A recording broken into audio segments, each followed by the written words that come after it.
Here is finally the Gears 5 review, giving you a whole bunch of content. You don't want to miss this episode, so make sure to tune in because it's all starting right now.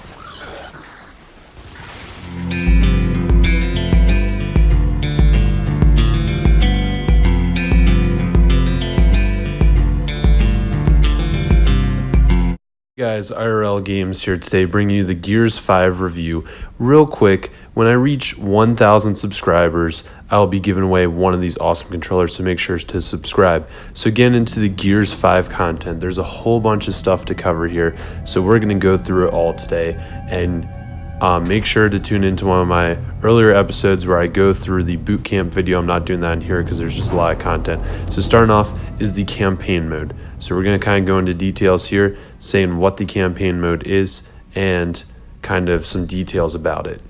So the cool news is, so starting off, you can do 3-player online, which is pretty good because it enables some co-op features.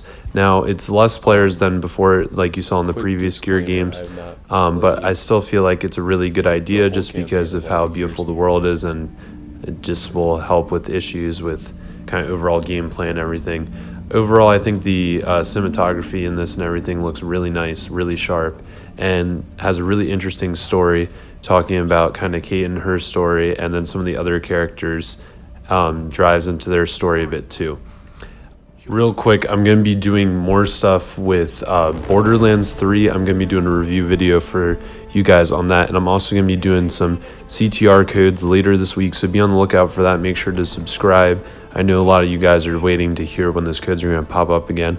I'm letting you know that they're coming out again this week. I'm actually going to be doing a couple code giveaways in that video, so be sure to look out for that. Overall, story and gameplay is really smooth. I really think that it's an awesome experience. The fact that you can do multiplayer for it is just really awesome. Like, I'm glad that they kept that because some of the other games kind of strayed away from that, and kind of having that character dynamic, I feel like, is a really good thing. So for the campaign, I'm going to give that a 5 out of 5 because it's just really beautiful. Looks really good from what I've played so far. Is a really good experience.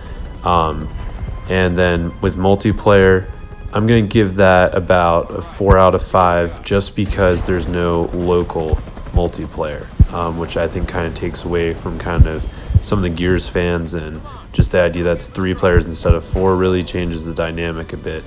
But overall, still a pretty good experience, so I'm not going to take anything off for that. Now for pricing, this one's kind of interesting because you can buy the actual game for the base price, or even get like the collector's edition, or you can get Game Pass or Game Pass Ultimate. So with the diversity of the prices, the fact that you can get this game for essentially $15 is a really good deal. So I'm going to give this one a 5 out of 5 stars. The other benefit with the Game Pass Ultimate is you kind of have access to all the stuff. Like you'll see later in the video, you have the Terminator skins and things like that that you wouldn't get if you just have the regular Game Pass subscription. So I think that's really cool. So hopefully you guys are enjoying the video. I feel like the game also does a great job kind of tying into the story from previous games. For people like me who didn't play Gears 4 at all or any of the previous Gear games, helps clear it up a little bit. I don't think that it's necessarily as clear as somebody who's played all the gameplay, but I think it's definitely good for people who's picking this up for the first time just because of the reviews and everything. So now we're going into the versus mode, and I thought that this experience is really cool. I actually did pretty well, and I think that's probably from doing some of the other modes earlier, but this is the very first gameplay of me doing this here. So you have a couple different modes. You have the classic, you have quick play and you have ranked, and then within each one you have kind of arcade quick play, classic quick play, and then co-op versus AI. I just did arcade quick play just because, you know, I want that online experience. I don't really want to fight bots because that's kind of what Horde mode and Escape is like. So if you want those experiences, kind of recommend those game modes more. But if you also just want to do kind of the quick play co-op versus AI, I understand that as well, because I know some people just do not like online multiplayer for any reason, just because of how aggressive people can be and stuff like that. I totally get that. So for given the options there, here's the options of the characters like I was telling you guys earlier. You have some of the characters from Halo Reach. You got Terminator characters. It's just a really good mix of characters, I feel. So kind of going into the gameplay here, runs pretty smoothly. I didn't have too many issues with the online multiplayer. You basically first team to 50 wins, and you're going to kind of see how that plays out. But overall, I feel like it's a really good experience because players can really customize what they kind of like. A lot of people love playing as the Halo guys, which kind of cracks me up. Since it's a Gears game, I guess they're excited for Halo Infinite. I don't really know. But just the idea of the multiplayer and even the gun mechanics in this game was pretty smooth. Just the idea of having that kind of meter bar at the top, if you kind of look to the top right corner, you can kind of hit it at the right time and have benefits on reloading, which I think is a really cool experience. I've definitely know that Battlefront probably copied a bit off of that, but I feel like it definitely makes it a little bit more intense for the gunfight experience. The idea that you have to actually think about reloading instead of just clicking a button. You have to make sure you time it right and everything. And you'll see in this gameplay, there's like some guys that I end up catching where they're reloading and they jam their gun or something, and that really messes them up, which I think is a pretty cool experience. The kind of multiplayer experience, having a good team definitely helps benefit that. But the overall multiplayer experience, I give it probably about 4 out of 5, just because I wasn't really playing with anybody. It might be more fun if I play with other people that I know at the time, but no people were available during the stream, which, by the way, if any of you guys want to play any of the Game Pass games with me or any Xbox games, just kind of leave me a message on Xbox and I'll try to add you in my streams. I'll actually do a shout out for you and your channel, whatever you have. So just make sure to hit me up on that because I really want to incorporate you guys in the video. I really appreciate all the ways you guys are helping build up this community. I think it's a really good thing going. So I just really appreciate that, and it's kind of shout out to you guys. So thank you very much for helping me out. And again, this channel kind of kick-started. It's a bit chaotic with college and everything, but yeah, game is a blast. Like I said, multiplayer experience is really crisp, and we're going to kind of go into the other multiplayer experiences here in a moment. But I just wanted to make sure that you guys got to see a decent amount of gameplay, because I feel like that's really important, especially if you're going to do something like buy this game full price, or even if you're thinking of picking up a Game Pass subscription, which they're pretty cheap if you're just picking up a month or so. So now we're going on to the next game mode here in just a moment. I did not get the MVP, but I got second, so it's pretty good. Now we're going to Escape, which I think the cinematic's pretty good for the intro here, so I thought that was pretty cool.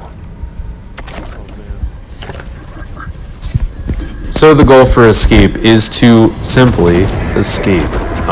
What you're doing is you are getting captured by the Horde, and then you are going inside and infiltrating their base. I'm trying not to get too ahead of the video. So, when you eventually get in there, you're not a very happy camper because you just got eaten. And so you are simply teaching these guys a lesson by blowing them up sky high.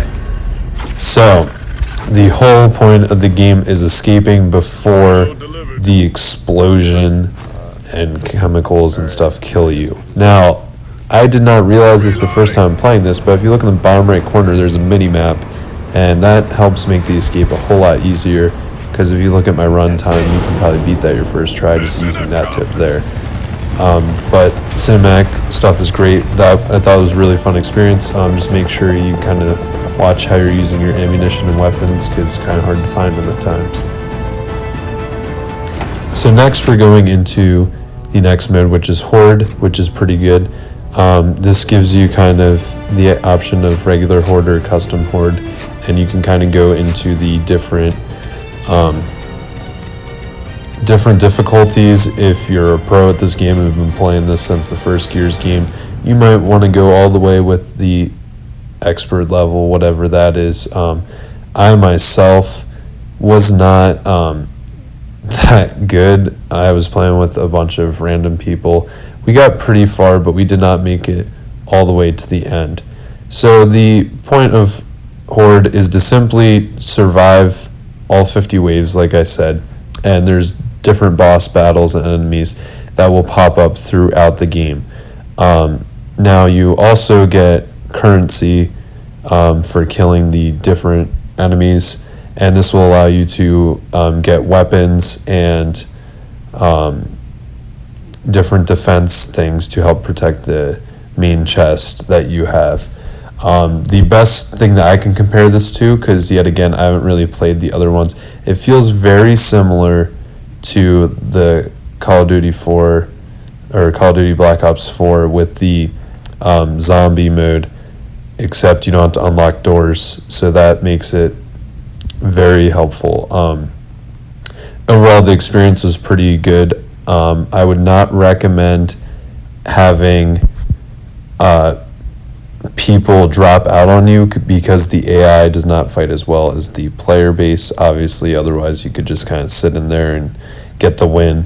So I'd recommend kind of bringing a team into this. It's up to 5 players, and I feel like it's a really good experience. If you're new to the Gears games, this is really good helping you get ready for multiplayer and even some of the gameplay, because you get to learn how to kind of use the weapons, know how the different enemies work, and I think that's something that's really critical to kind of learning how to play the game a bit. So that's just my recommendation for you guys. And then there's Boot Camp, which I have a video of, and I'm just showing you the intro of it here, but you can check out the video here on the right side of the screen, and that's going to allow you to kind of see the full, well, almost the full gameplay of that. Overall experience of this game, I give it a 4.3 out of 5 stars. It's a very good game, and I recommend that you guys definitely pick it up and try it. If you guys do not have access to Xbox, there is the xCloud beta that came up. There's going to be a link in the description below, and that will allow you to sign up and actually play Gears 5 for free if you have an Android phone and Xbox wireless controller. So if you play Switch or PlayStation, you're like, you know what, I'm willing to check that out, you can go to GameStop, get one of those Xbox controllers for less than retail price, and then just play the game for free. And that starts in October. So I hope you guys have a good one. Make sure to like and subscribe if you like this video, and I'll be putting out Crash Team Racing content later this week. Have a good one, guys. Peace out.